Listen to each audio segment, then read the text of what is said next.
Bien-aimés, je vous salue tous au nom de notre Seigneur Jésus-Christ. Ceux qui me lisent sur Facebook connaissent ce titre.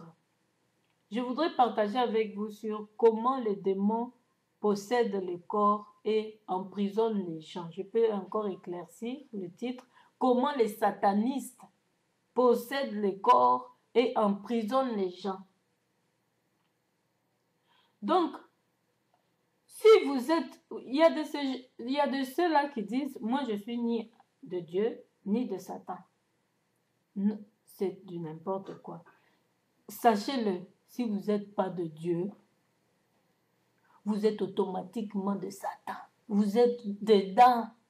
Donc Satan contrôle votre vie. Il contrôle votre vie. Il peut tout faire dans votre vie. Parce que vous êtes ni chaud ni froid. Et Dieu dit dans sa parole qu'il vous vomira. Donc vous êtes vraiment vomi. Et c'est le diable qui vous contrôle. Et vous pouvez être possédé entièrement. Alors, je vais un peu lire ce que j'avais écrit. Lorsque le corps se trouve sans protection divine, donc du Dieu vivant, vous pouvez être possédé.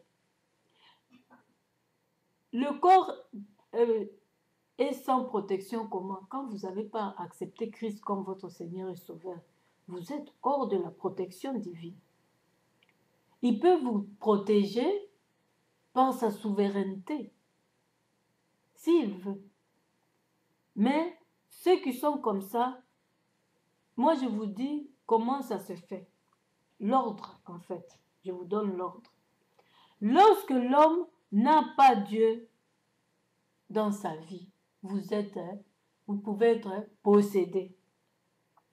Lorsque l'homme s'est éloigné de Dieu pour l'abandonner, vous pouvez être possédé. Lorsque vous vous êtes éloigné de Dieu, mais vous êtes toujours un pied dedans, un pied dehors, là vous pouvez être emprisonné par les satanistes spirituellement, mais pas totalement être possédé. Lorsque l'homme est ni chaud ni froid dans son esprit, corps et âme, lorsque l'homme n'a pas Dieu permanent dans sa vie, c'est-à-dire un pied dedans, un pied dehors, vous pouvez être aussi emprisonné spirituellement. Ou aussi chez un racheté de Christ, mais qui se plaît à la distraction. C'est ainsi que les portes s'ouvrent. Vous êtes une chrétienne ou un chrétien, mais le diable a beaucoup de ruses.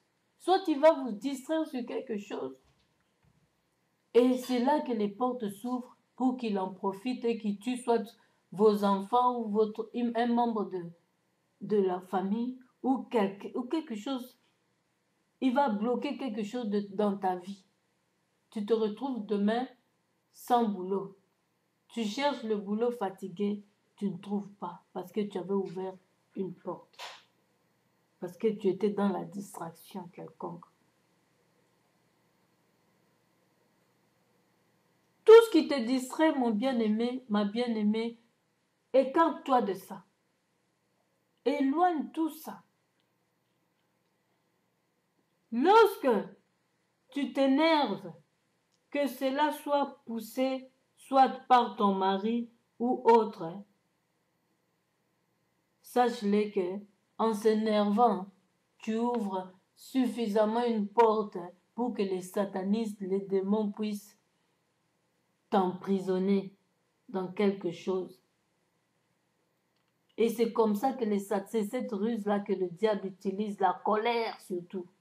Quand il t'excite à la colère, tu deviens nerveuse ou nerveux et c'est là qu'il voudra détruire quelque chose en toi. Donc quand tu vois, il faut avoir l'esprit de discernement. Quand tu vois qu'il y a quelqu'un en face de toi qui t'énerve, dis carrément, arrière de moi Satan, au nom de Jésus. Et tu l'as vaincu comme ça. Il ne pourra plus opérer en toi ou dans ta famille. Si tu ne réagis pas et que tu t'énerves, sache-le qu'il y a quelque chose déjà qui est bloqué en toi. Va faire ta prière, tu verras bien. Lorsque tu t'énerves, que cela soit poussé, soit par ton mari ou autre, lorsque tu t'énerves, les satanistes trouvent une porte d'entrée pour t'emprisonner de quelque chose spirituellement. Donc, lorsqu'il y a des portes d'entrée ouvertes par négligence, par les querelles, la négligence de prière, qui sont les ruses du diable pour t'avoir, que tu te fais emprisonner automatiquement. L'homme se fait emprisonner soit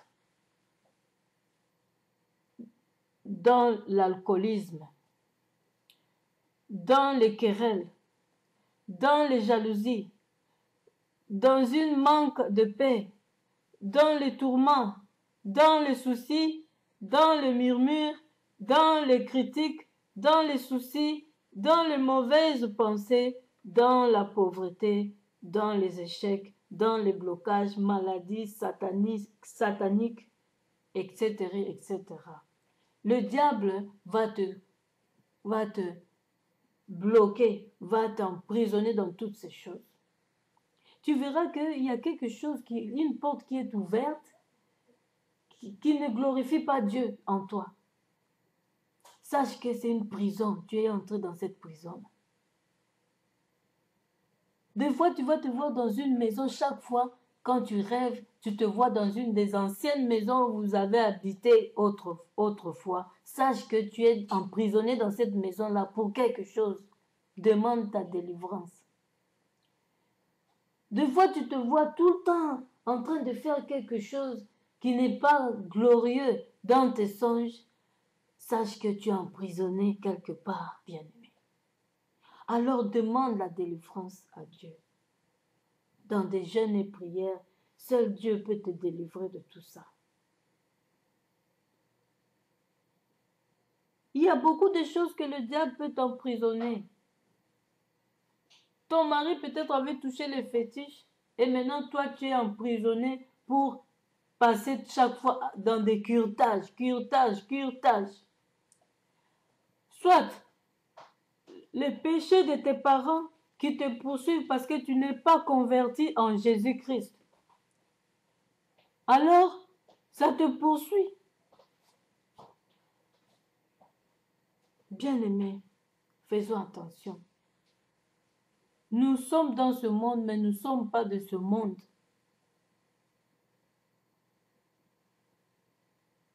Tout en naboké bignon, marchons avec prudence. Il y a beaucoup de choses que le diable peut t'emprisonner avec. Des maladies incurables. Mais cela ne vient pas soit au Nasala Kindumba. Non. Il n'y a pas que... Le sida n'est pas seulement que de voie normale, contact sexuel, tout ça. Hein. Il y a d'autres qui ont le sida spirituel, qui viennent des satanistes. Des fois, les médicaments ne réussissent pas avec ces genres de maladies. Ou ça peut marcher, mais à un moment, ça trouble. Tout ça, c'est satanique. Bien-aimé, un sida destiné qu'à toi. Tu ne peux pas contaminer à d'autres. Bien-aimé, c'est satanique. Cherche ton Dieu, c'est un esprit. Chasse ça. Même si tu as eu ça dans la voie normale, Dieu est capable de tout. Je vous ai dit que c'est par ces meurtrissures que nous sommes guéris. Cherche la face de Dieu. Bien-aimé, seuls les jeûnes et prières peuvent, et ton Dieu, t'aider à sortir de toutes ces prisons en Jésus-Christ. Lorsque tu es possédé, tu es donc perdu. Je vous ai donné l'exemple des fous. Quelqu'un qui est fou, C'est vous qui êtes de son entourage qui pourrait secourir de telles personnes. Il est perdu. Il ne sait pas ce qu'il fait. Mais vous vous moquez encore des personnes.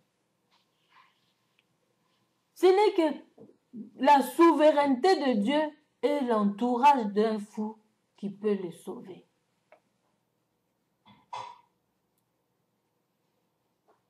Les jeûnes et prières peuvent sauver les fous qui circulent dans nos quartiers, qui mangent des trucs sales, qui ramassent des trucs sales. Des fois même, on voit dans des rues, les hommes normaux, ils sont en train de taper les fous. Mais vous les tapez pourquoi? Ils ne comprennent pas ce qu'ils font. Oh, ndoki. Ce n'est pas les ndoki. Ce n'est pas tous les fous qui sont ndoki. Les sorciers, non. D'autres, oui, ils ont essayé l'œuvre de Dieu dans des églises et Dieu les a frappés de folie. Ils ne peuvent plus changer ça. C'est Dieu lui-même qui peut ouvrir. Quand il ferme, personne ne peut ouvrir. Mais d'autres sont des victimes, des familles qui veulent s'enrichir au dos de leurs enfants. Et ils les sacrifient, mais normalement ils devaient trouver la mort. Comme ils ont des esprits vraiment forts, ça se transforme en folie. Et son esprit est en train de travailler pour l'argent, soit de son père, soit de son oncle, soit de qui que ce soit. Priez pour ce genre de personnes. Ne les abandonnez pas. Rassemblez-les. Vous, les hommes de Dieu, qu'est-ce que vous faites? Vous laissez les fous traîner par-ci, par-là. Rassemblez tous ces fous. Mettez-les dans des permanences. Faites un centre. Mettez chacun à sa place dans sa chambre et faites des prières d'autorité, même si vous n'entrez pas dedans, parce que les médicaments ne serviront à rien. C'est les prières d'autorité. Vous les mettez dans leurs pièces, comme on appelle cellules, mais bien arrangées, les lits, tout ça. Vous leur donnez à manger comme des humains. Vous entrez en masse dans des couloirs. Faites des prières d'autorité en jeûne et prière. Chassez! Vous verrez ces gens-là guérir un jour. Vous marchez seulement dans leurs couloirs. Parce que vous les avez placés quelque part, Dieu a vu. Il interviendra, bien-aimé.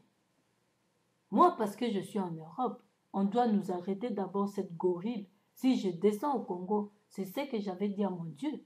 C'est ce que moi j'aurais à faire. Je vais les classer, tous ces fous-là, dans une des centres.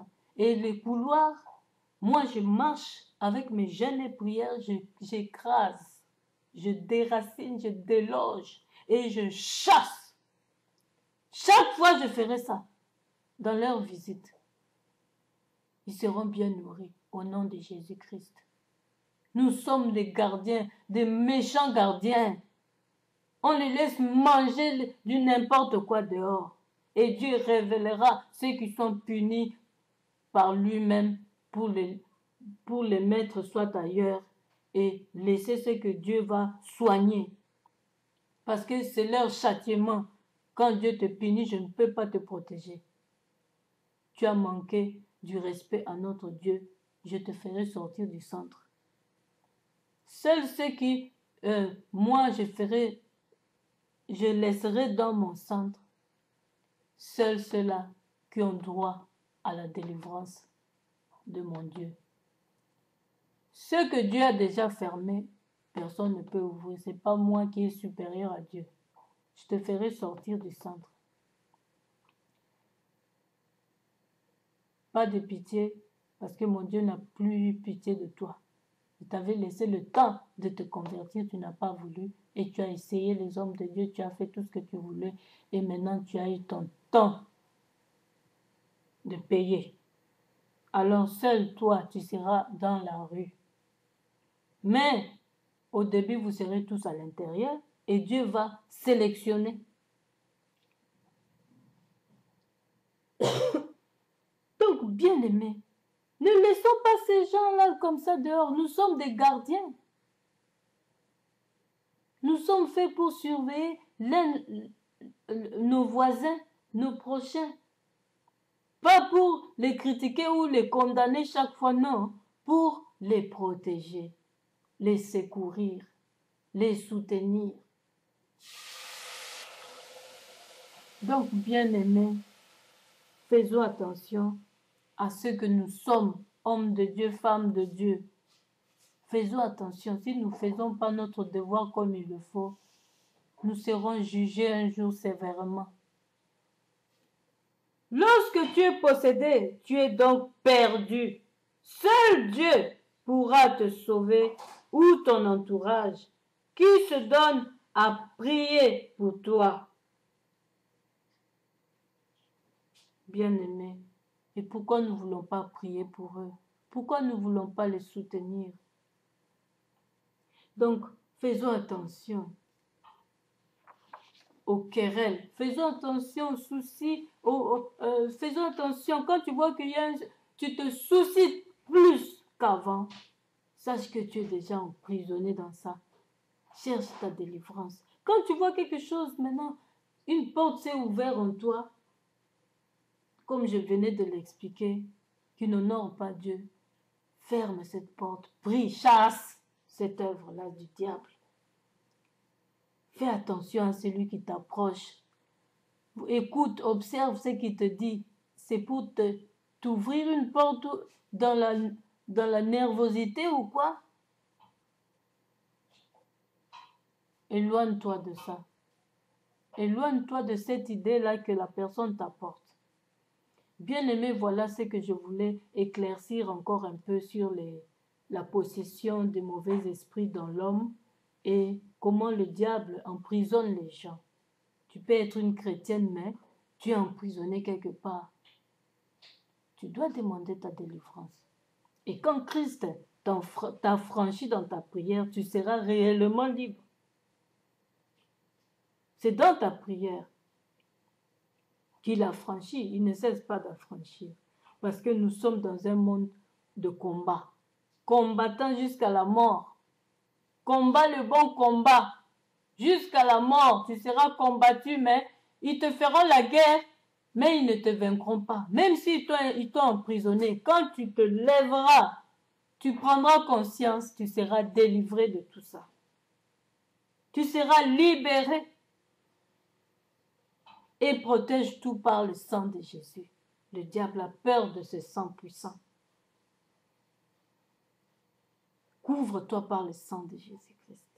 Voilà, bien-aimé, ce que j'avais à rajouter. Ceux qui me lisent dans Facebook me connaissent et savent ce que j'avais écrit. Que Dieu vous bénisse aussi. Mettons tout ça en pratique et nous verrons la gloire de Dieu dans nos vies, dans nos avenues, dans notre pays. Amen.